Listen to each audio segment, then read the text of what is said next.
we're now going to introduce NEC4. So we thought we'd dedicate this first session. The sort of theme today is NEC4 and beyond. Later on this morning, we're going to the Antarctic. So that really is sort of taking it beyond in one of our presentations. So NEC4, obviously, new and out there. So we thought this morning we would dedicate the first session to...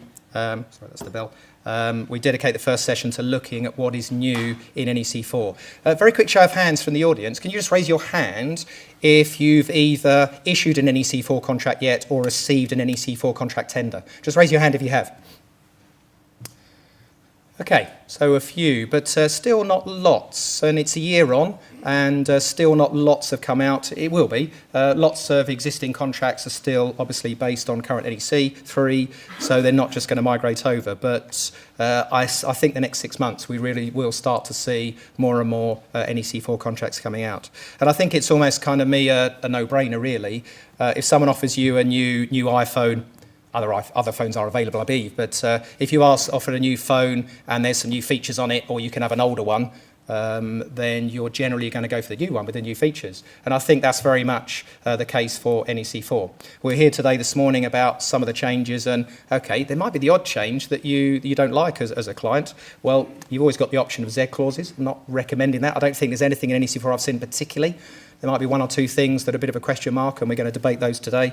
But generally, I think NEC4 only enhances the experience rather than causing any issues. So I'm going to run through some of the more practical aspects of what's changed. I'm then going to hand straight over to John Rayner, and he's going to run through the commercial tweaks, as he calls them, that they've done, and we're going to explore that. And also, John will introduce, he's also got a breakout group with Sarah this afternoon, and that in more detail, we're going to be trying to produce a guide for users as to how you should be understanding and managing the NEC4 commercial elements. And then we're going to pass over to Nicola and Sarah, who are going to run through some of the legal elements of NEC from their perspective as to what's changed. And then after that, we're going to do a joint sort of question and answer. So you're going to hear from all of us first, and then we're going to do a question time panel. Rob Gerard, is he in the audience? Mr. Gerard. Do grab a seat, guys, if you're comfortable. Don't be shy. Rob is going to join us for the question time panel, and Rob is obviously with NEC and was involved in NEC4, and so he's going to join us just to field any other questions from NEC's perspective that might be out there as well. So we'll hear from Rob a bit later on at the questions.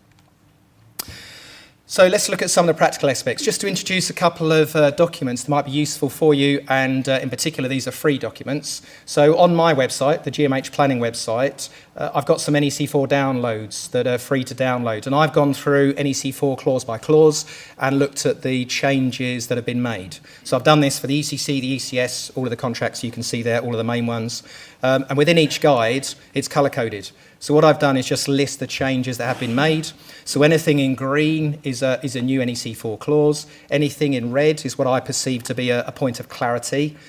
Blue is a change to previous wording. Yellow is the same clause, but it's just changed place. And then pink is a clause that's been deleted altogether. So you can then go through and see what has changed in the document. So if you're fairly familiar with NEC3, this document hopefully should all you need really to compare the differences between the two. So if you look there at section 2, that's it. So section 2 has got 1 point of clarity for clause 26, and then 2 new clauses, 28 and 29. So those are available to download. And then I'll be working with Rob Horn. I've lost Rob over here. With Rob Horn, we put together a supplemental agreement because it did strike us that, okay, as we've seen, there's only a few hands that have gone up for NEC4, but already lots of you are engaged in long-term NEC3 contracts. So it made sense to us that, well, we could put some kind of supplemental agreement together that by agreement you can just sign up to. Now, clearly, some things won't work. John will talk about the percentages, how they've changed. You can't just by agreement sign up to new percentages, and why would you? But there are some clauses that work. So myself and Rob went through these and decided which ones we thought did work. And you can download from my website, and you can find through it via Rob as well. So we've done a joint supplemental agreement. So it's free to download, and a bit of an introduction, and then it goes into sort of preambles of the amendments, and then there's a schedule of the clauses that we believe you can actually by agreement just sign up to. And we've only picked the clauses that we think work well and both parties should want to sign up to. So do have a look at that, see what you think of it. I'm not had first-hand, I don't know anyone who's definitely signed up to it yet or used it, but that's not to say that we would hear about it. But we think that's quite interesting and means you can at least buy into some of those new clauses now rather than wait for NEC4. As a group, we should be very proud of our collective input to NEC4. A couple of the conferences in the past, we've had breakout groups and we've asked people, what do you want to see in NEC4? And we've kind of collated those and we've fed them back to Rob and to Rayner over at NEC, and these have then been considered. And some of our suggested changes have now made it into NEC4. Now, I'm not saying that they definitely wouldn't have been done anyway, but these have been put into the mix with other ideas and suggestions from industry. And this was a list we did from 3 years ago, and of the top 20. So we tried to sort of siphon them down, pick out the top 20 that as a group we agreed, yes, really we do need these. Of those 20, 11 of them have been introduced into NEC4. So I think that's a pretty good success rate. And of the other 9, 6 of them kind of in some way been done, but not quite. And the other 3, well, I still think they're warranted and needed, but they've not been done yet. Maybe that'll be NEC5, but I'm not allowed to say that. So that's probably a while off yet. So NEC4, you've seen on my stand, the GMH planning stand, we've got the box set of contracts. Those bits are just to look at. Please leave those ones. They're not freebies, just to make that clear. But do have a look at them as you hear during the day. All of them are there. Well, they were last time I looked. And of the new contracts to come out, first of all, we've got a design, build, and operate contract. So this is I guess this is a fairly niche requirement within the industry, but it was a requirement nevertheless. So this is more focusing on the operational phase. So design, build, and operate. We haven't got the finance bit, but I'm sure the lawyers can probably say that could be worked in relatively easily. But within sort of petrochem and ICME industries, stuff like that, probably this might be a bit of a requirement. So the design and build bit is just one big glorious enabling package, and then the operation of that facility is what the contract is picking up on. So it's kind of a hybrid between ECC and term service contracts. We've then got an alliance contract, which was a consultation version, but I believe that's going to be officially launched anytime soon. Again, you can download that from the website, but that one will be made available very soon. Is that the case, Rob? Okay, very soon, tomorrow. So the alliance contract, again, consultation version came out last year. So again, they've listened to the industry. So that is for a pure alliance. So the employer, number of contractors will be signing up to a pure alliance. You're all in it together. You'll all sort of succeed or fall together as one big entity. So that's quite an interesting concept. Again, I think that's a fairly niche sector of the industry, but there is a requirement for it. What used to be called the adjudicator's contract has been renamed the dispute resolution service contract. So again, there's some new mechanisms in there. So they've changed the name to try and give it a flavour of what actually it's about. And we'll probably hear a little bit about that later on. And just 2 new contracts. Well, they're not really new. They're just subcontract versions of the main contract. You'd all be familiar with the Purple Book, the ECS, which is the subcontract version of the ECC contract. But we never had that professional services or term services, and now we have. So the NEC have written that for us, so to make sure that we can go down the line, so contractors, there's now a subcontract version of those 2 books. So that's one box set, which is all of the contracts. And then the other box set, there's quite an overhaul to the sort of guidance material, the how-to guides have all been sort of merged together. I think they've structured this quite well. So there's 2 books that are global across all of the contracts. We've got establishing a procurement and contract strategy, and also selecting a supplier. So those are one-off books to cover the whole spectrum. And then individually, we've got a preparing book and a managing book. So for each contract, the ECC, the term service contract, there's a preparing and a managing. So preparing is all of the thinking about the documents you need to put in place for setting up the contract. And then the managing, a bulk of it is the guidance notes that you'll be familiar with, but then it's some of the features and the how-to guides and such like as well. There are no flowcharts anymore. Now, it weighs about 2 tonne as it is, so I guess if we had flowcharts as well, it would just be unwieldy and would be more expensive. So, good or bad, there are no flowcharts anymore. If you're a big fan of the flowcharts, don't throw them away, because NEC4 doesn't radically rechange the rules, and lots of what the flowchart process would still work equally well for NEC4. So don't abandon them completely, but there's no new flowcharts within the box set. So I'm just going to pick up some of the main sort of practical operational changes that NEC4 has brought us. So just a few general changes. First of all, it is better laid out with more separate paragraphs and more bullet points. If you compare NEC3, I've got a NEC3 still on my stand. If you just have a look at the same page in both books, you'll just see, oh yeah, it's just a little bit more, a few more paragraphs, a few more bullet points. NEC is always obviously trying to make it transparent, easy to read and understand, and I think they've done that even better with NEC4. It is gender neutral. Welcome to the 21st century. So no more he or his. Yes, we've abandoned that, and absolutely rightly so. Never needed to be that, so that's taken a while, but finally, it is gender neutral. Few of the option-specific clauses have been reworded so that they can now feature within the main body of the contract. One that I was pleased to see was the implementation of compensation events, confirming that it's been implemented, was lost in the options, whereas now it's back in the main body, which was one of the comments that we made. So there's a few less option-specific clauses. Just by subtly rewriting them, they can make them generic, which again, I think very sensible. There is some terminology change. Now, not all of you will necessarily like the terminology change, but it is what it is. So you've just got used to works information and employer, and now that's rewritten. Works information becomes scope, and client replaces the word employer. So NEC4, those are just name changes. It doesn't change anything, so scope isn't different, it's just got a new name. And again, I think there's a lot of sense for that. It will take a little while to get used to, but then we've got the same thing across the whole of the contract. So there's more continuity. It's going to be scope in all of the options. It was always scope in the PSC, but now it's scope in both the PSC and the ECC contract. So pretty sensible on the whole.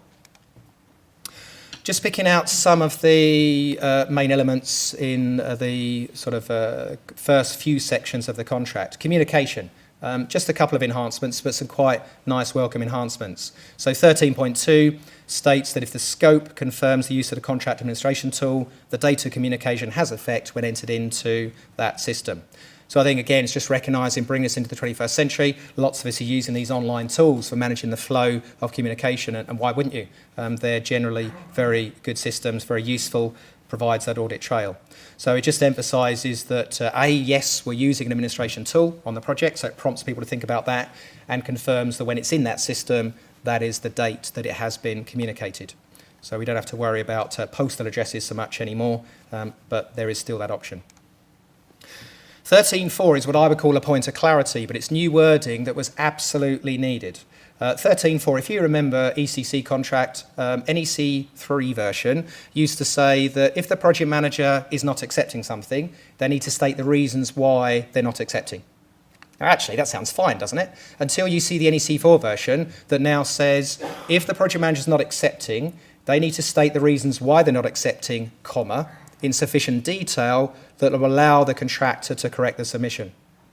Now, I don't know what you think of that. To be honest, we shouldn't need it, but we absolutely do. Because the amount of project managers over the years I've witnessed who've rejected a design because it doesn't comply with the works information, and you're looking for the other page, there's nothing. Or a program, I've never had a program rejected myself, but apparently some people get programs rejected, and they will get a program rejected because it's not practicable or it's not realistic. And they quote clause 31.3, it's not realistic. Well, which bit? It's a 3,000 line program. Can you give me a clue as to what's actually wrong with it? So NEC4 makes it very clear. Project manager, you have to let the contractor know in enough detail that allows them to correct the submission. And by the way, you should want them to give you something that you can accept, whether it's design, whether it's program, anything like that. You should be making it clear why you're not accepting it so they can put that right.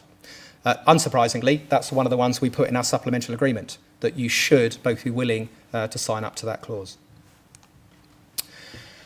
We all know clause 16 is early warnings, but not anymore. It's now clause 15. Now, don't lose sleep like I did over this. At least 2 nights this bothered me. You get over it quicker than I did, okay? It really doesn't matter. You're right, it doesn't matter. And to be fair, it was always clause 15 in the PSC, so we've got that continuity now. So clause 15 now is for early warnings. So some nice enhancements within the early warning process. 15.1. changes the name of the risk register to the early warning register. That's only 12 years late, but we're there now, so let's not worry about it. We've finally got a sensible name for this register. So that allows you lot out there, your traditional risk registers, to do what the heck you want with them, because we now know it's something different from the early warning register, because they're called different things. So traditional risk registers, you can still operate, but it is not the same as the early warning register. 15.2 now obligates the project manager to produce and issue the first early warning register within 1 week of the starting date. Now, and also to have the first early warning meeting within 2 weeks of the starting date. Now, you might think, well, what is there going to be to talk about in the first week or two? But don't forget, in Contract Data Part 1, the employer can state items to go on the early warning register. So these are our early warnings. Just to point out, this isn't meant to allocate risk. I think we know that now, but it's not meant to allocate risk there. It's just saying this is an early issue we need to talk about. So very sensible that we have that early discussion about the items that were raised at tender stage from Data Part 1 and Data Part 2. From then on in, we're then going to have later meetings at the intervals stated in Contract Data. So Contract Data Part 1 will state an early warning interval for us to be having these regular early warning meetings. So again, that's a really nice feature, just to make sure that we are going to be having these meetings regularly and making sure we're discussing all of the items that need discussing.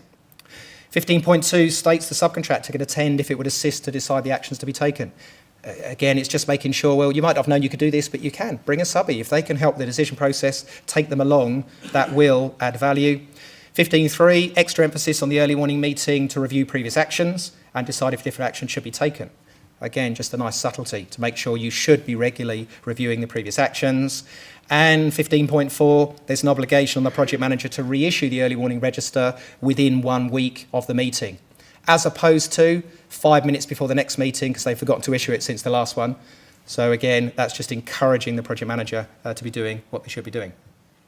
Clause 16 is now called contractor proposals. So 16.1, contractor can propose the project manager a change in scope in order to reduce the amount the client pays the contractor to provide the works. So here is our value engineering that, again, was one of our recommendations. So there was no mechanism really, particularly with option A and option B, for the contractor to propose value engineering without actually, because if it wasn't their design, then they got no benefit. So now we've introduced this, that the contractor can put forward these value engineering ideas.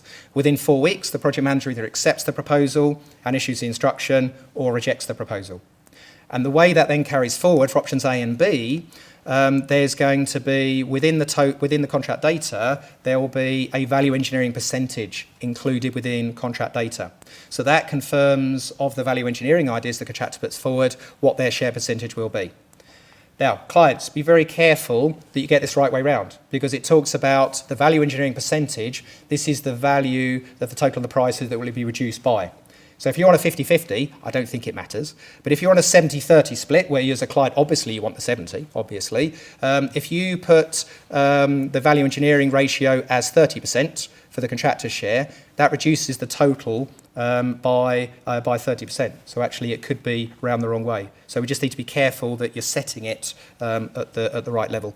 You wouldn't want the contractor getting more of a share than you wanted them to, would you? So just make sure we get that the right way round. With options C and D, then that would just fall out within the gain share arrangement. So we just the total of the prices won't change, but then the gain share will just it's still encouraged because they're spending less money, so that will come out in the gain share. Well, I say it will. It depends on your share percentages, and if you're in a zone where you're not actually earning any more gain share, and then you've got this value engineering idea, you're still not incentivised to put forward that idea. So, but I don't know if there's an easy way around that. In terms of programme, 31.2, there's one change in 31.2 that says a programme issued for acceptance is in the form stated in the scope. So just emphasising that the employer from the outset can be stating what format they want the programme in, which software they want using. 31.3, if the project manager fails to respond to the programme within 2 weeks, the contractor can notify their lack of response within that timescale. And then failure to respond within a further week by the project manager will now mean that programme is deemed accepted. Now, we have had some debate in the group. Wow, is that good? Is that bad? I think it's good. I don't actually think it will lead to a lot of deemed accepted programmes. I just think it will force the project manager to respond, which no doubt might well be rejected, But then 13.4, they've got to say in sufficient detail that allows the contractor to correct it. So hopefully we will get there. Within the period, obviously, we should want an accepted programme. There's one change in the ECS that I'm not a fan of, and that is the programme acceptance has been changed to 3 weeks from 2 weeks. I don't really get that, because it's not a case of, well, we need to see if our programme's accepted first. That's immaterial. So it shouldn't be like a paid when paid or accepted when accepted. So I don't like that, the fact we've extended the timescales in the subcontract to 3 weeks. I think we should anyway be wanting to do it as quick as we can. 2 weeks is too long as it is. 3 weeks, you're only a week away from your next programme, and now you've just found out you got that rejected, and then you've only got a week to turn it around. So that wouldn't seem particularly sensible for me. 32.1, there's been a deletion of the requirement to show implemented compensation events on a revised programme. Now, it's always a quandary and issue, isn't it? And on training, I'm always explaining this point. Should we show non-implemented compensation events on the programme? Now, if anyone's been to a Seeker presentation over the years, very worrying advice coming out of them that says, no, you can't show non-implemented compensation events on the programme. That's ridiculous. You can show them, you just can't show the effect on completion date. You have to show the effect on plan completion. So the amendment to NEC4 has said, well, to make it clear that you show non-implemented compensation events, let's delete that line. Now, I'm not 100% sure that is that intuitive. Now, it works, it's fine, it's not wrong. And the line above says we've got to show actual progress achieved and, on each operation and its effect upon the remaining works. So I think by deleting that line, they're trying to make it clear, well, it's not only implemented compensation events you should be showing on the programme. So I'm not 100% sure that was maybe the best way we could have done it, but it's not wrong, but it works. And hey, it keeps me busy in training anyway, explaining these points. Acceleration, 36.1, they've tightened up the acceleration to make it even clearer that acceleration has to be by agreement. And in so much so that project managers, you can no longer instruct a quotation for acceleration without the contractor's agreement.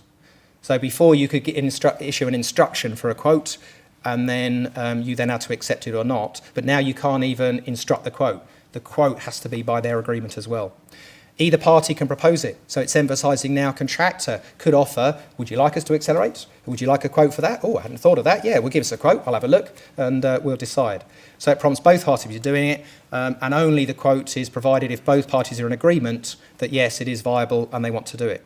There's also some timescales in there, so up to 3 weeks to produce the quote and then 3 weeks to reply. Now, it does strike me if you're looking to accelerate, that's 6 weeks. That's not very quick. But there's at least definitive timescales. And obviously, if both parties are wanting to do it, then both parties can agree to be speeding those processes up. So I think it's sensible we've got backstop timescales in there. Also includes a response to acceleration quote as a core clause. So that's now not lost in the options. It is a core clause as well. We've got Z clause of the year award this afternoon. Can I just point out to clients, a Z clause shouldn't be overwrite 36 by saying, if we don't agree with your quote, well, we'll insist on it anyway, and we'll assess that as a compensation event. NEC4 is emphasising this has to be by agreement, and legally, I don't know how that works anyway. I'm sure the lawyers will have something to say about whether we can, in fact, impose acceleration. Just because you can write a Z clause doesn't mean it will actually follow through and work for you in the courts. Compensation events, 2 new ones. Number 20, project manager notifies the contractor that a quote for a proposed instruction is not accepted. So if a proposed instruction is requested, then if it doesn't go ahead, the contractor's spent a lot of time producing this quote and it's not going ahead, they've got no way they're getting recovery for it. So now they've made that a compensation event that says, okay, if we don't go ahead, the cost of preparing the quotation will be something that you can claim for. Should point out that is only extra over cost that you've incurred. And if you still manage that with your same team, then no extra cost has been incurred. And additional compensation events are now stated in Contract Data Part 1. So there's a space there for employers to add extra compensation events, nice easy way of adding them. If any of those happen, then those will be compensation events. Last couple of bits from me. 63.1, we've added in a new term called the dividing date. So 63.1 is the boundary between a compensation event being assessed on actual defined cost and forecast defined cost. So now it's got a name. So the switch point, the dividing date, is when the project manager gave the instruction, or for all other events, when the compensation event was notified. The old clause 63.3 has been renumbered 63.5, so this is the one that says a delay to completion date is assessed as the length of time that due to the compensation event, plan completion is later than plan completion as shown on the accepted programme. It adds the words current at the dividing date to make it clear which programme you should be using, and then it repeats that sentence for key dates as well. And then there was a new sentence, which was quite confusing, really, and I'm not sure anyone who knows what this actually means. And I'll preempt, no one asked Rob Gerrard either, because he doesn't know, he admits, and we're not quite sure how this sort of got in as it did. But a new sentence was added that says, when assessing delay, only those operations which the contractor has not completed and which are affected by the compensation event are changed. So I'm not really sure quite what that was looking to achieve. And this time last year, on the 23rd of June, happened to be a day after the contracts came out, I did publish an article called NEC4, The Elephant in the Room. And I thought the content was all right, but apparently the photograph didn't go down very well.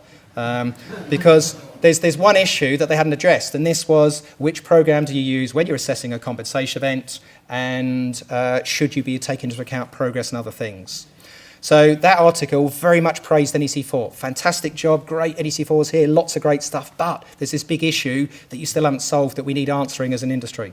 So to be fair to the NEC, October last year, they issued this practice note number 1. It's available on my stand. There's plenty of copies, so you can take. The contracts you can't, but the guidance note you can. So have a read of it, and it's clarifying what you take into account when you're assessing programs. Basically, you take into account progress and other compensation events since the last accepted program up until the point the CE has come along. And I believe that there are moves afoot to actually get that into the main contract itself. So let's watch this space. So hopefully we will see a change very shortly in that regard. So they're just some of the practical aspects. I'm now going to pass straight over to Mr. Rayner, who's going to run through some of the commercial changes. Thank you, Glenn. Good morning, everybody. Welcome to the conference. Just want to echo Glenn's comments on all of that and thank Glenn for his run through. And just before I start on all of this, please do come and visit our stand. It's a new venture between myself and Sarah Shooter, Peridot Consulting, and there's a bottle of champagne that we're going to give away in a bit of a prize draw. So put your business cards in the bowl and we will draw that and award that bottle of champagne at the end of the day, just before we close up for things. So what I want to talk to you today is just a few of the commercial tweaks that there are in the NEC4.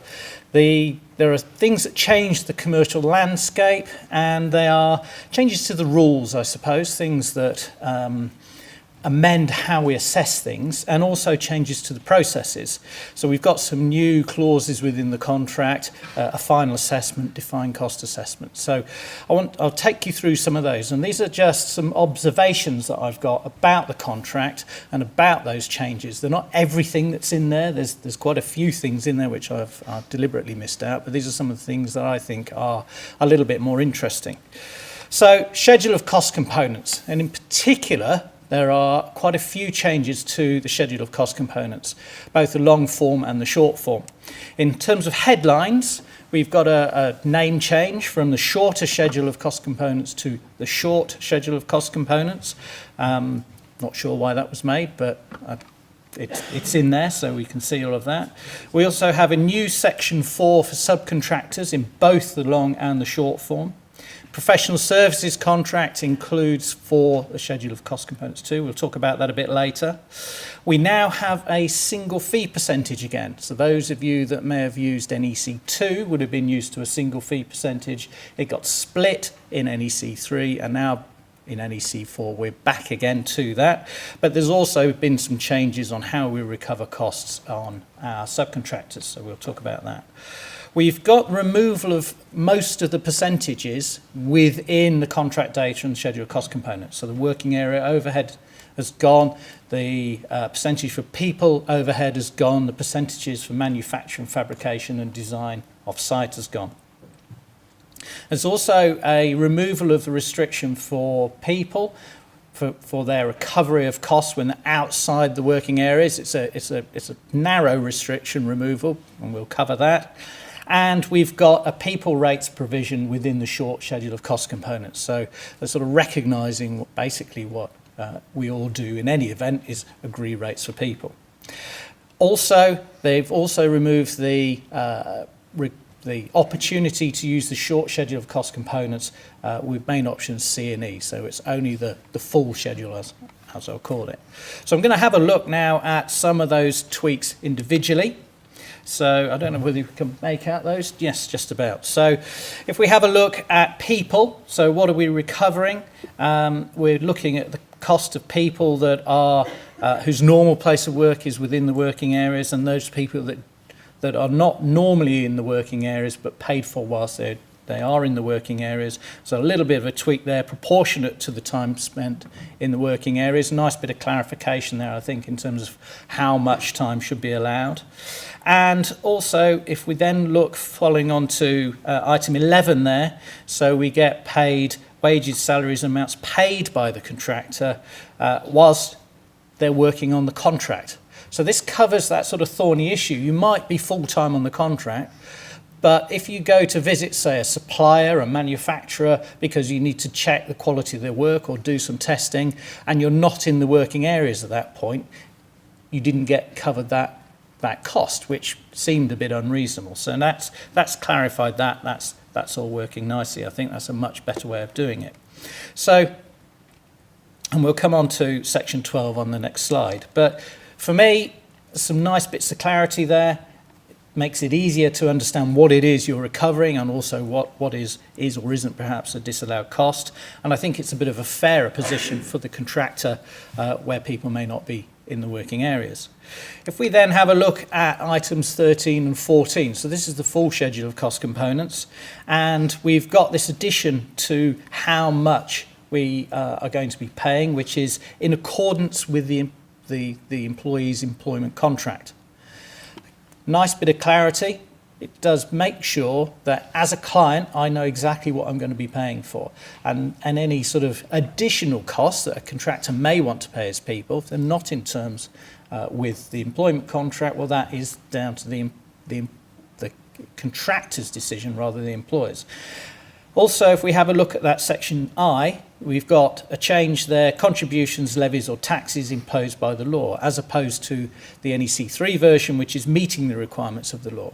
Again, it's a limitation, but also a clarification. So in terms of those changes there, then we're looking at a clarification to what it is we're able to recover when we're pricing work under the schedule of cost components, and I think that helps everybody to understand, what is the right thing that should be there in terms of an entitlement. If we move on to subcontractors, I haven't covered plant and equipment and materials because there's not really much of a change there. But moving on to subcontractors, both the full schedule and the short schedule have pretty much the same area of recovery. In other words, it's the payments made to subcontractors. So the treatment of subcontractors, I think, is a lot clearer. We've got the removal of the fee risk on options A and B. So those of you familiar with the A and B version, where we were looking to recover the subcontractor's direct costs or defined costs, but then the main contractor was having to pay the subcontractor's fee out of his own fee, you left this big risk provision. If you've got a main contractor with a fee of, say, 5 to 10%, you could have a specialist subcontractor with a fee of 25%. You're going to be losing money on your compensation rates. And that's not what the NEC was intending when we looked at what compensation events were all about. So it removes that fee risk. And I know a number of clients have already drafted that out in any event in terms of Z clauses. So I think that's a good move. It makes the recovery of costs for subcontractors when using the schedule of cost components a lot clearer and takes out a great element of risk. If we then have a look at charges, so this is the short schedule of cost components version, the change to 3 to 4, and we can see that the provision for the percentage of people overhead has been deleted. So now we're looking really at a defined cost recovery for all that site overhead, and a similar provision has been made in the full schedule, in that the working area overhead percentage has been removed, and again we're back to a defined cost recovery approach. This, I think, for me, certainly is the biggest change in what has happened between NEC3 and NEC4. That removal of those two percentages, with all elements of cost being defined cost, is a huge change. I'll comment on that a little bit later. It also means that the cost recording of minor elements of cost now needs to be very, very good. So main contractors need to be very careful about how we record all that minutiae of cost that you're going to be incurring on in terms of your site overheads. Some changes also to manufacture and fabrication. Again, we're removing that percentage overhead that was added to the two provisions there, manufacturing, fabrication and design, outside of the working areas. So we're just going back to a full rate position in that respect. It does simplify the pricing. It's actually, I think, more aligned to how people will actually price those items in any event. And certainly from a procurement perspective, it helps to make the assessment of a bid a lot easier, because I'm now not looking at a set of rates and a percentage which often differ wildly, and you're wondering, well, what is being priced for in these two numbers that I'm looking at. So having just a pure rate in these two off-site elements, outside the working area elements, I think makes a lot more sense. It makes a lot easier for us to be able to assess those bids when they come in. So in terms of the changes to the schedule of cost components, the changes to the treatment of subcontractors, I think, is a really positive thing. I think that takes a lot of pricing risk out. It takes a lot of uncertainty out. And certainly I know there's a number of my clients have got caught out by that particular NEC provision, which now will no longer happen. Loss of working area overhead and percentage for people overhead, kind of lamenting that a little bit, I must say. I liked the way that those two elements operated, and certainly it simplifies it, but also it doesn't allow a tweaking of the risk anymore. Or, to be fair, if I've got my contractor's hat on, a bit of strategic game playing between those two numbers. So I think that's a bit of a loss. I think it's perhaps too simple in the approach that they've got now. But we'll see how that all pans out. Professional services contract. We've now got the introduction of a schedule of cost components and a short schedule of cost components. We've got the removal of staff rates and time charge. We've now got the introduction of people rates, which is what we have within the ECC and the short schedule of cost components. Schedule of cost components is used in options C and E only, with the short schedule used in option A. And you'll note as well that there is no longer an option G in the professional services contract. That term service option has now been removed. So let's have a look at what we've got with the schedule of cost components that have been added in. We've got cost of people, similar, although there's an interesting way of calculating it when you have a look at the detail, but similar to the ECC in terms of the costs of the people that are engaged to provide the service. Subcontractors, again, is similar to the engineering construction contract and the short form of that. But we've got the introduction of overhead percentage. So here's an interesting one. We've removed all the percentages from the engineering construction contract, but we've introduced one into the professional services contract, which is to do with a charges for support people. The comment that the NEC has put, or the clause they put in there, is that there is a charge for support people and overhead office costs calculated by applying the overhead percentage stated in the contract data to the total of your people, and that charge includes the provision, use of people, accommodation, equipment, supplies, etc. for support people. So we've seen a situation whereby we are removing all those slightly confusing percentages from the ECC, but adding them into the professional services contract. So for me, that's a bit of a disconnect between the two contracts there. And those of you that are in the commercial group this afternoon that Sarah and myself are running, we're going to have a bit of an exploration of that, and we'll be looking for your views about what you think about that. So a little bit more detail to get into. Short scheduler cost components. Well, we're looking at people rates similar to the engineering construction contracts, and the same with the subcontractors. So it's a lot simpler approach.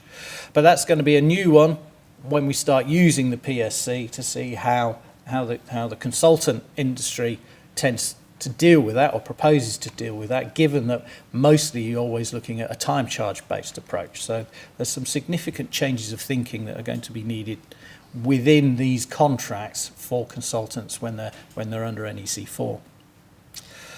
Final assessment then.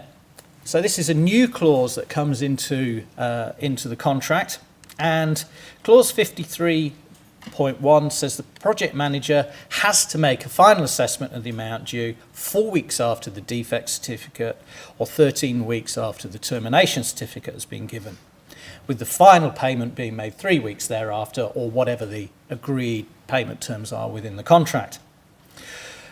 Also note that clause 51 has been changed such that the project manager makes the normal assessments up until the defect certificate, and then it kicks into the final assessment, whereas in NEC3 it was the project manager makes assessments until 4 weeks after the defect certificate was issued, and that would be the last one that he could ever make in terms of assessment. So we've got a bit of a change there. We also have to note that when we're dealing with retention, if we've got X16 in our contracts, then we've got a slight change to how X16 has been worded, in that the amount retained remains until the defect certificate is due to be issued, and no amount retained in assessments after the defect certificate is due to be issued. So there's a little bit of tweaking there going on in terms of how this clause works. I was going to read out the clauses. I thought, no, that's going to sort of probably lose me, never mind you. So I thought I'd do a little bit of a diagram to show you how all this works. So if we imagine here we've got our timeline going forwards, we've got completion is achieved. Typically, we have a defects date that's 52 weeks after completion. And at this point, we need to think about when the supervisor issues a defect certificate. So there's 3 points in time when that is done: at the defects date, or at the end of the last defect correction period, or when all notified defects have been corrected. So that's a new provision within the contract. Project manager makes his 53.1 assessment, final assessment, after 4 weeks after the defect certificate has been issued. So we take the first scenario, there's our 4 weeks, we've got a defects date issued defect certificate, that's number 1. So within 4 weeks we make that final assessment. Project manager is obligated to do so. Alternatively, if we have a typical process whereby we get up to the defects date, we go and do a site tour, we get our list of outstanding defects, there's 4 weeks typically to correct that. We then have another 4 weeks to undertake that final assessment. There's our second scenario. Or then we have this sort of point in time, however long that's going to take, and I appreciate we've got the provisions within uncorrected defects that are still within the contract. But if we take the correction of last defects, that could be a significant period of time. I'm actually dealing with a project at the moment that's well over a year since we achieved the defects date, and the outstanding defects are still going on. We then have 4 weeks to be for our final assessment to be made, so that's our third scenario. And then if we look at X16 and how that fits into that, we can see that the retaining that retention money will be done at either of those 3 points. So there's just a whole little new process to go through. Contract then goes on and says that if no assessment is made by the project manager, then the contractor may issue an assessment to the client. So that's an interesting change. So the project manager comes out of the loop. If the client agrees, then payment is made per the agreed terms. But there's no second chance, really, but potentially there is. I'll come to that.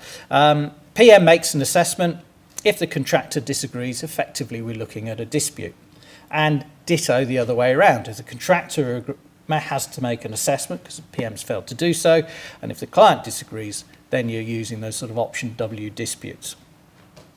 So what does that then mean for the contract? Well, I think the NEC has tried to really clamp down on trying to get this final account process completed, rather than just having this assessment of the amount due 4 weeks after the defect certificate's been issued. But what the NEC has gone on to say is that the assessment of the final amount due issued within the time stated in the contract is conclusive evidence of the final amount due under or in connection with the contract. So the NEC has started to introduce now very much legalised wording into NEC4, whereas that was pretty neutral legally, I think, within NEC3. Conclusive evidence, if I can refer to a dictionary, is evidence that cannot be disputed and that, as a matter of law, must be taken to establish some fact in issue.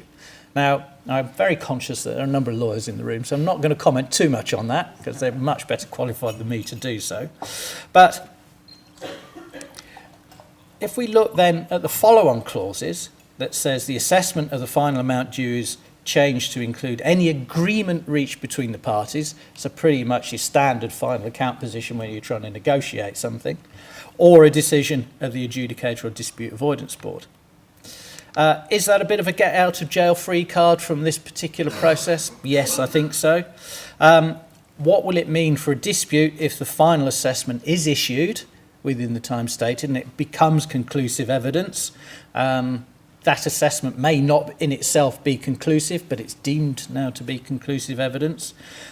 Is that fair? What if a mistake is made? I think there's some sort of thorny ground, perhaps, in terms of how all this might get applied, and certainly maybe some opportunity for further consultancy advice as we go forward in time.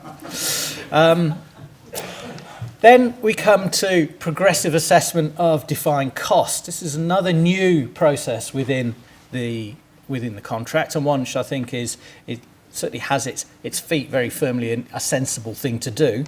And again, let's look at a timeline, because the contractor can notify when part of his defined cost has been finalised. And the project manager can then take 13 weeks to look at it, which seems quite a significant amount of time, to be fair, and then decide whether to accept that defined cost or notify that further records are required or tell the contractor of any errors. 4 weeks thereafter, the contractor then provides those further records or advises of corrections, and 4 weeks after that, the project manager either accepts those costs or notifies the contractor of the correct assessment. It's not obligated on the contractor for him to do so. He can implement his defined cost at any time or not at all, and just wait until that final assessment of the amount due.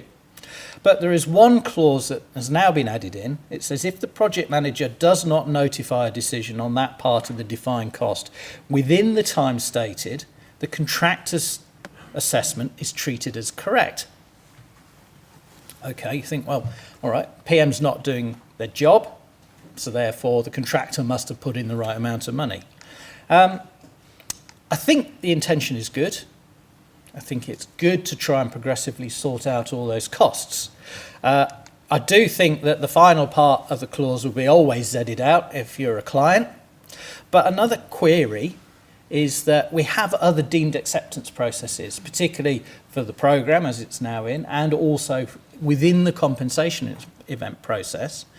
And both of those have a reminder process. It says the contractor may remind the project manager they've not responded in time. It's not in this particular provision. Why not? I don't know. Haven't asked the question yet, but it's an observation to say, well, hang on a minute, we haven't got consistency in the contract about how we approach the management of these things. So it's an interesting one to think about. A few other commercial points, just a quick canter through some of them. We've got a change to the defined cost that fits with that removal of the various fee percentages in options A and B. Subcontracting, and has a few new tweaks to it in terms of what we're looking to have presented to the project manager. So we're looking for the subcontract documents, accept any pricing information for each subcontract. Note though that in the cost plus clauses, the C, Ds and Es, there is an additional clause that actually says you also have to provide the pricing information. And proposed instructions have been deleted from clause 61.2 and are now a new clause 65, as Glenn picked up on a little bit earlier, which then means we've got a new compensation event, subclause 20, which the project manager notifies the contractor that a quotation for a proposed instruction is not accepted.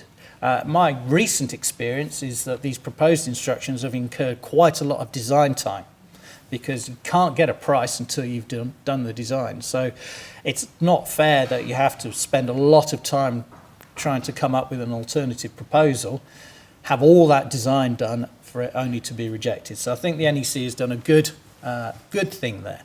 Clarification that Glenn picked up in clause 63.5, when assessing delay, only those operations which contractor has not completed and which are affected by the compensation event are changed. I think I'm slightly at odds with you there, Glenn. I think actually that makes life a little bit clearer in terms of what it is you're supposed to be doing when assessing against a programme. So we'll argue about that a bit later. Clearly. But You're wrong.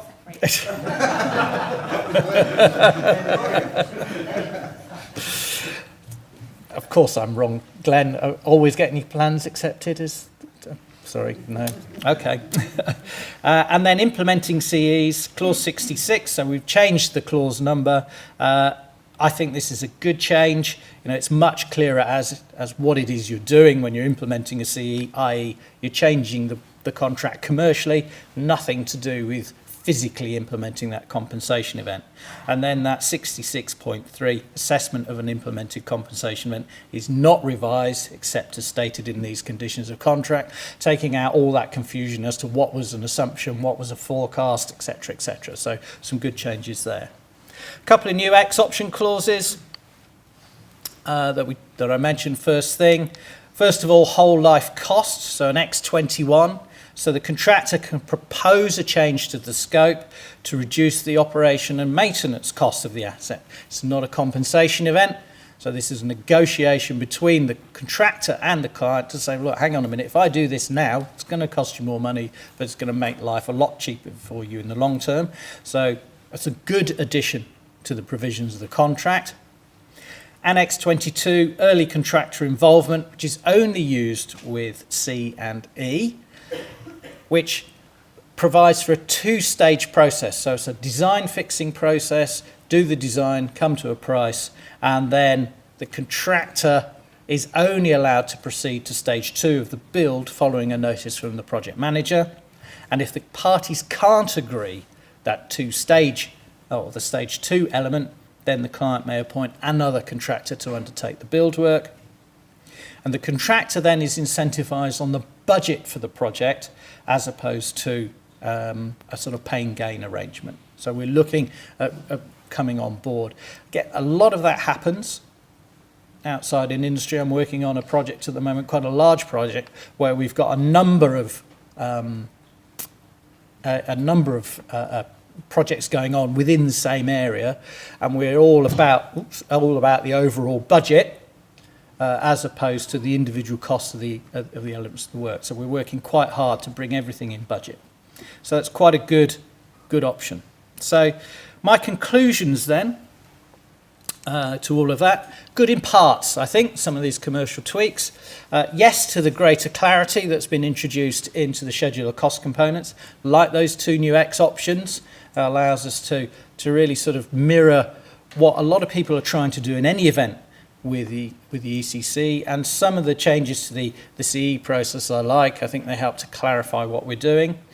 Personally, I'm a little bit sad that we're losing the direct and subcontracted fee percentages and the working area overhead and percentage for people overheads. That was always a good area for to be fair, manipulating a tender or being able to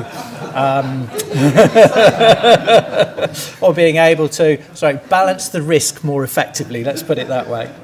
And then and then I think jury's out with the final assessment and the progressive agreement defined cost. I think they're going to be Z-claused. I think every client will look at that and say, no, I'm not having that.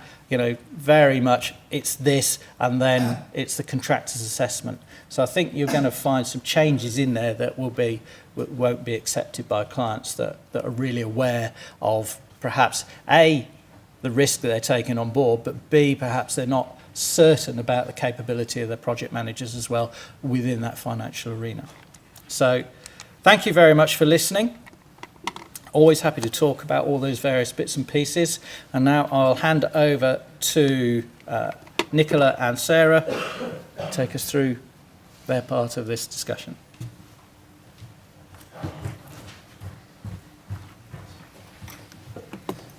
Hi, good morning, everyone. So you've already heard from Glenn and John on the practical and the commercial points of view. So now you get to hear from the lawyers. So lucky you. It is the tea break fairly soon, so don't worry. So it's clear that NEC4 is making quite a few attempts to address the commonly used Z clauses that we're familiar with under NEC3 and to bring it in line with market standard. Obviously, extensive amendment under NEC, shall we say, has always been frowned upon.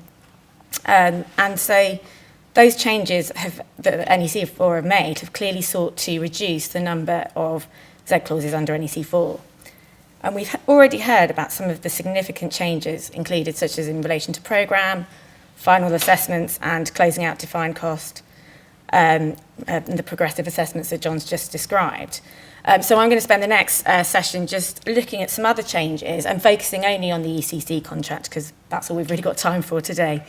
And whether NEC4 has gone far enough or perhaps even too far in some circumstances. So we'll have a brief look at sort of applications for payment, liabilities, insurance, design liability, IPR, and some other new core clauses and secondary options, which may or may not alleviate the need for some of our standard Z clauses. And then Sarah will go through the changes to the dispute resolution clauses. So starting with applications for payment. Now this, under NEC3, applications for payment were mentioned. The project manager was required to consider any application that had been made on or before the assessment date. But there was no express provision that actually required such an application. It was therefore something that frequently was added in as a Z clause. So the introduction in NEC4 of a requirement for the contractor to submit an application for payment will be very much welcomed. Clause 52, so 50.2 states that the application must set out the amount due, the amount that the contractor considers to be due, and details of how that assessment has been made. The project manager then considers that application, and if there is a form that's provided in the scope, then that is the form that the application for payment should take. So does it go far enough to replace the Z clauses that we're used to putting in on this? As a concept, is very much it's very much hard to dispute, but NEC4 is sadly silent as to how much time before the assessment date the application is submitted. So I suspect it may still be amended to ensure that the project manager is given sufficient time to give a meaningful consideration to an application. NEC does actually perhaps allude to this slightly because it actually removed the words on or before the assessment date. And so now the project manager only considers an application provided before the assessment date, so not on the assessment date itself. So what if there's no application for payment from the contractor? This is clause 50.4 set out there. The first bullet point, I confess it took me a couple of reads to understand in full. I won't make you all read it now too much, but ultimately what it's saying is that no application means that there is no further amount due to the contractor at the relevant assessment date. So the contractor is essentially penalised. There may be amounts which reduce the amount due, which bearing in mind the amount due runs cumulatively throughout the project or throughout the contract, and each assessment decides the change in the amount due. So if the contractor owes the client any amounts, so for example delay damages, then the project manager can include this in the assessment and reduce the amount due even if there's no application from the contractor. The contractor then owes the balance to the client. And the intention, as confirmed in the NEC4 user guide, is to discourage contractors from deliberately not making an application in such circumstances. The implications of this change are that it obviously encourages contractors to submit applications for payment even if they don't want to, so they can be considered by the project manager. And it's encouraging timely administration, and also gets an idea of how much the contractor considers that it owes without waiting to be told. Generally, the concept of an application for payment reflects reality and is in line with the JCT and FIDIC forms of contract in terms of requiring interim applications. It's not an entirely new concept under NEC because there was an application for payment mechanism included in the short forms on NEC3. And what happens though if the project manager fails to certify? So you've had no certification from the PM. The provisions don't actually deal with this, but the UK Construction Act would apply if in the UK, if that applied, then the application for payment could potentially be treated as the default payment notice, adding importance to that application, and that would then become the amount due. And it's important in drafting any application for payment for contractors where the Construction Act would apply to make sure that it does clearly set out the amount due and the basis on which that's calculated, so it satisfies the Construction Act as a payment notice. So now turning to possibly a little bit more of a controversial change from NEC and how they address the risk allocation and liabilities. So under NEC3, we had a list of matters that are the employer's risk, and anything that wasn't on that list, everything around that, was a contractor's risk. It was a sort of a mop-up, a catch-all provision. Each party indemnified the other in relation to matters which were at its risk. Firstly, NEC4 has changed the use of risks to liabilities, a language change, and apparently addressing concerns from insurers and meaning that it's clear that this clause is actually dealing with legal liabilities and not sort of commercial risks, which would obviously go under the CE compensation event regime. Secondly, NEC4 appears to have opened up a potential gap in the liabilities in their amendments to clause 81.1, which lists the events which are the contractor's liabilities, which is the potentially controversial element. So there you have up on the slide a list of some of the contractor's liabilities. They all appear to be insurable liabilities, and this change is likely to be welcomed by contractors for greater certainty, the assumption being that this list will cover everything. But a client may be concerned that this may call for some additional drafting to plug any potential gap of anything that falls outside the employer's list and the contractor's list of liabilities. It raises the question of whether the client or the contractor would be deemed to carry anything that falls within that gap that isn't listed as either a client or contractor liability, which could create some elements of uncertainty. The cross-indemnity provisions under NEC3 have now been replaced with recovery of costs provisions, apparently to make this clause more user-friendly outside of the UK, where indemnity is a lesser-known concept. Under the new clause, which entitles the party to recover any cost for which the other party is liable, is likely to differ in coverage from the previous indemnity provisions. And it'll be interesting to see how this is interpreted and how far this coverage of any cost will go. Our interpretation is that it could be narrower, than indemnity, and it's unclear exactly what a cost will mean. For example, does it include losses and liabilities? Are they a cost? Is loss of profit, even if it's a direct or indirect or a direct cost, is that actually a direct loss? Is it actually a cost?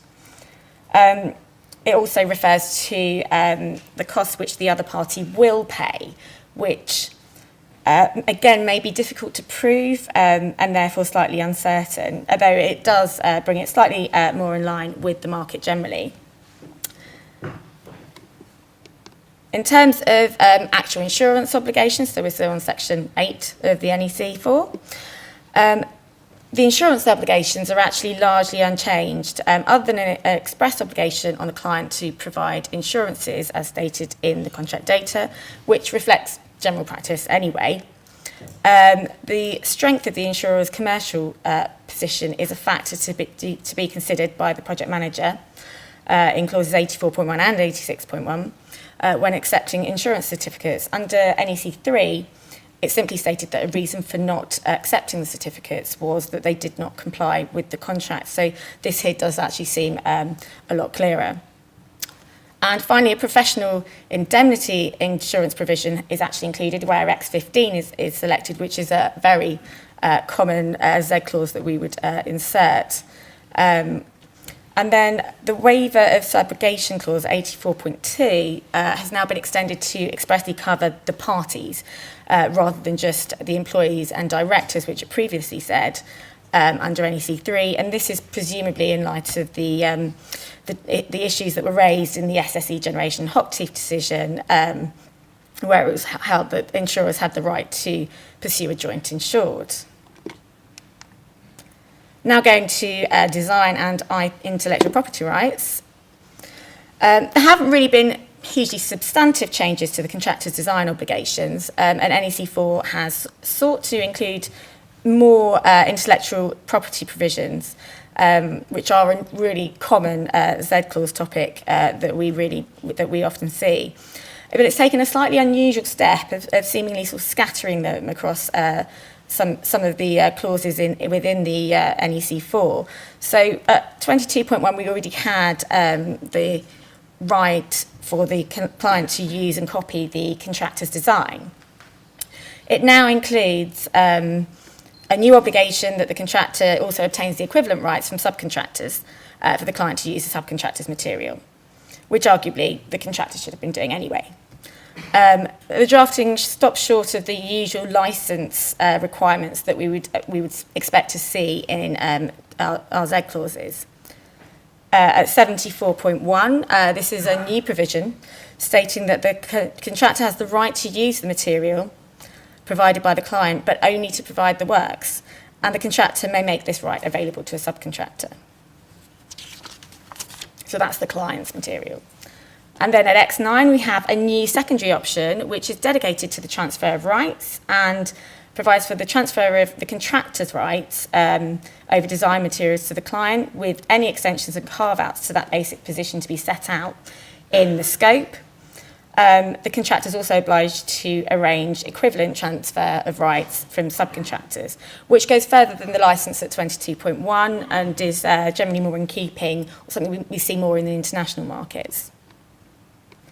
In terms of design liability, NEC3 had obviously already had option X15, which reduced the contractor's obligation from a potentially fitness for purpose type obligation to one of reasonable skill and care. But interestingly, the contractor was not liable for design defects if he could prove that he used reasonable skill and care to ensure that his design complied with the works information. So the burden of proof was on the contractor there. NEC4 has reversed the burden of proof and states that the contractor is not liable unless it failed to carry out design using the skill and care normally used by professionals designing works similar to the works.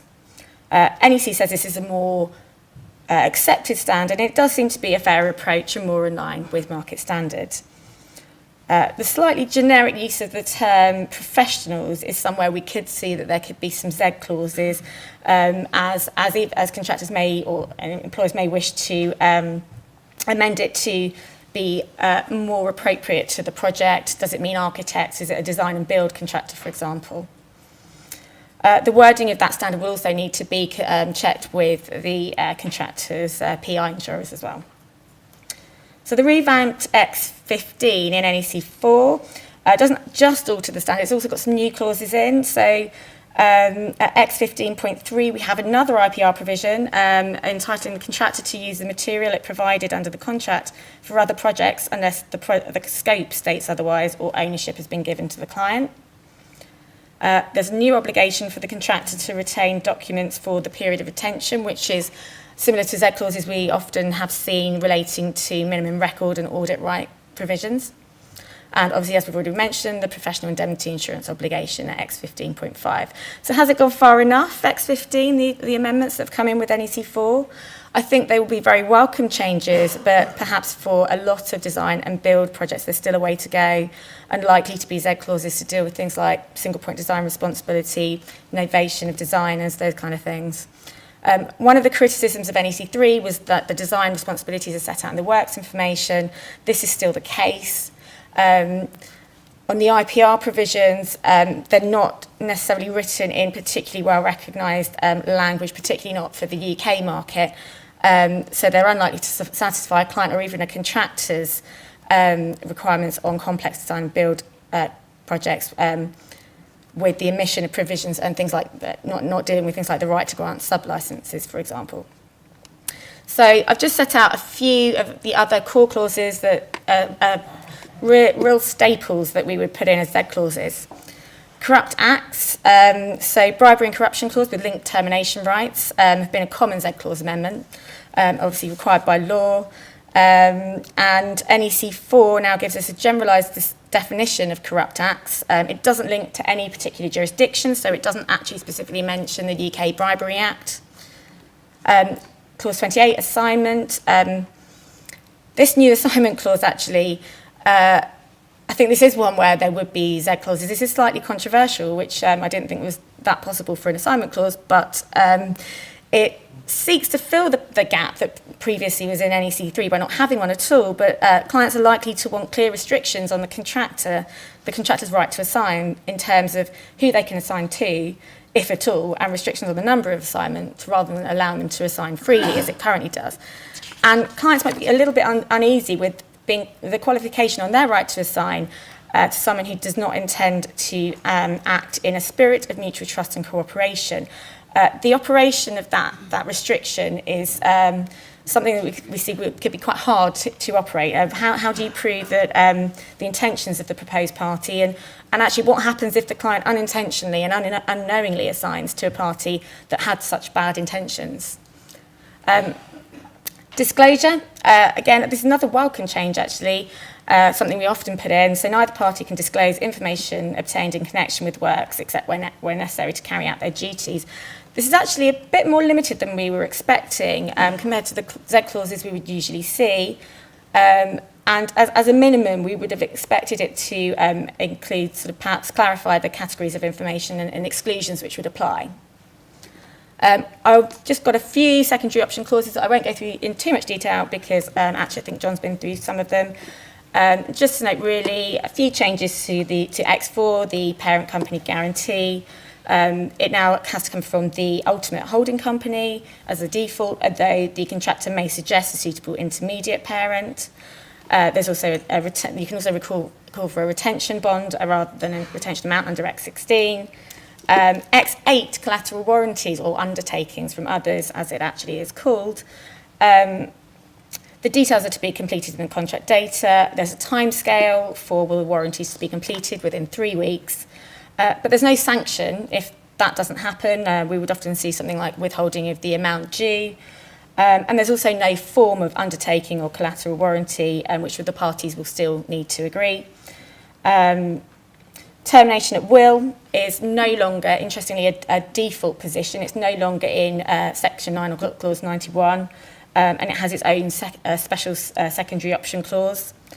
Partnering has just had a name change to multi-party collaboration, but generally is largely unchanged, and John's actually already mentioned whole life cost and early contractor involvement. So just in very brief conclusion before I hand you over to Sarah to talk about dispute resolution, I think it's fair to say that NEC has done its homework. It's looked at a lot of common Z clauses accepted in the market and sought to include them in NEC language. Will they work without further change? Time will tell, but some of the new provisions are likely, in our view, to require a Z clause amendment to actually adapt them for the project. But it could be argued this is inevitable to some degree. No standard form contract is perfect. Every project has its individual and unique challenges, which is why we need Z clauses for those project-specific amendments. So a limited number of Z clauses to some degree can be inevitable. And perhaps some clauses are actually even better left as Z clauses. So I'll hand you over now to Sarah to talk about dispute resolution. Thank you, Nicola. I've got 1 minute, I think, to sum this up. I'll take a little bit longer, sorry. So thank you, everyone, and good morning.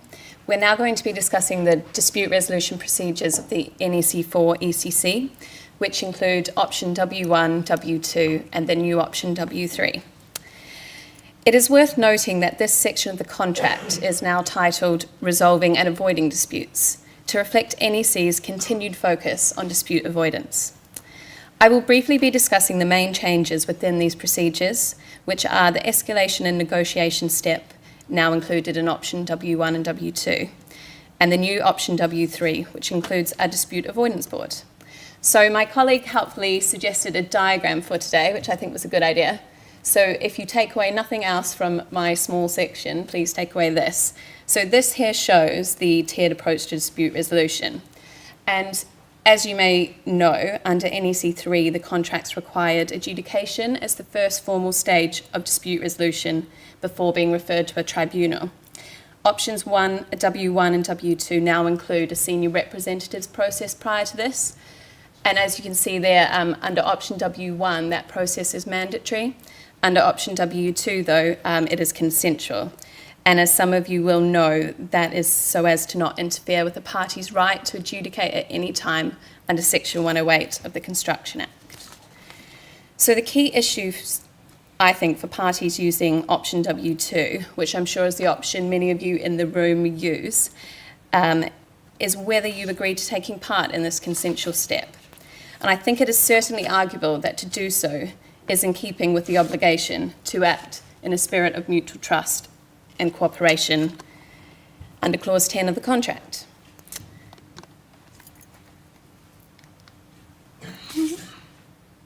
One moment. There you go. So today we will be focusing on the W2 amendments, although I note that the amendments within W1 are largely the same. So provision has been made under W2.1 for referral to the senior representatives if the parties agree. Essentially, senior reps have a 4-week period within which to meet and try to reach a negotiated solution before any formal proceedings are commenced. This process is importantly not disclosable in subsequent proceedings. It is intended that the senior representatives should be people within their respective organisations who have been responsible for the day-to-day management of the project and who can look at the dispute objectively. Sensibly, the NEC has sought to put limits on both the duration of this process and the volume of submissions which can be made. So, when a dispute is referred to senior representatives, the party referring the dispute should notify the senior reps, the other party, and the project manager of the nature of the dispute. Within 1 week of the notice, each party submits its statement of case, which is limited to 10 sides of A4 paper, unless agreed otherwise. And I think the intention there is that those will be produced simultaneously. Senior reps then have 3 weeks to try and resolve the dispute. They should meet as often as is necessary and use any procedure that they consider necessary. And at the end of the 3-week period, the senior representative should produce a list of issues that are agreed and not agreed. The contractor and the project manager will then put into effect the agreed issues. If, however, the dispute is not resolved, it is then referred to adjudication. This applies to the whole or part of a dispute if the senior representatives identify any issues as not agreed. In summary, in relation to this process, I think the senior representatives process reflects current practice that we see on major projects and is a common Z-clause amendment that we often see. It can be a relatively quick and inexpensive way to resolve conflicts and is in line with NEC's ethos of mutual trust and cooperation between the parties, but only if used appropriately. So now quickly on to the new option W3. So this establishes a dispute avoidance board as an alternative to adjudication, and I'll refer to this throughout as the DAB. This option is primarily designed for use on major international projects where dispute adjudication boards and increasingly dispute avoidance boards are a common feature. As many of you will know, the FIDIC suite of contracts include a dispute adjudication board. And it's interesting to note that this has actually been retitled in FIDIC's recent update of its Rainbow Suite to the Dispute Avoidance Adjudication Board, which is in line with the approach NEC has taken to the name of its board. So just a little bit around the specifics now of the Dispute Avoidance Board. So the role of the Dispute Avoidance Board is different to that of the senior reps or the adjudicator in W1 or W2. Its members visit site regularly to try and resolve potential areas of dispute as early as possible and help to guide the parties toward early resolution of the issues. The DAB is appointed at the start of the project and consists of either 1 or 3 members. The DAB members have a duty to act impartially and can take the initiative when reviewing potential disputes, including by asking the parties to provide further information.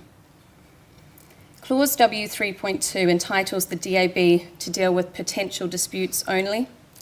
If a potential dispute arises, it should be referred to the DAB between 2 to 4 weeks after this notice, and the DAB will provide a recommendation for resolving it. It is important to note that the DAB's recommendation is non-binding, and there is no express provision in option W3 requiring the parties to accept or comply with it. If either party is dissatisfied with this recommendation, it must give notice of its intention to refer the dispute to the tribunal within 4 weeks of the date the DAB notifies its recommendation. So I think that's quite interesting, and as drafted, it could be questioned, does the DAB jurisdiction help the parties resolve a dispute? Potentially, if it's only dealing with potential disputes, when a dispute does arrive, is there an issue there that there's a gap where the parties are left without a remedy, as the DAB is a mandatory process within the contract to deal with potential disputes and the tribunal to deal with disputes? So it'd be interesting to see how that unfolds. And further, if a notice of intention to refer the DAB's recommendation to the tribunal is not given within a 4-week period, a party may potentially lose its right to have the dispute finally determined by the tribunal. And if so, this could potentially turn a non-binding recommendation into a final and binding decision.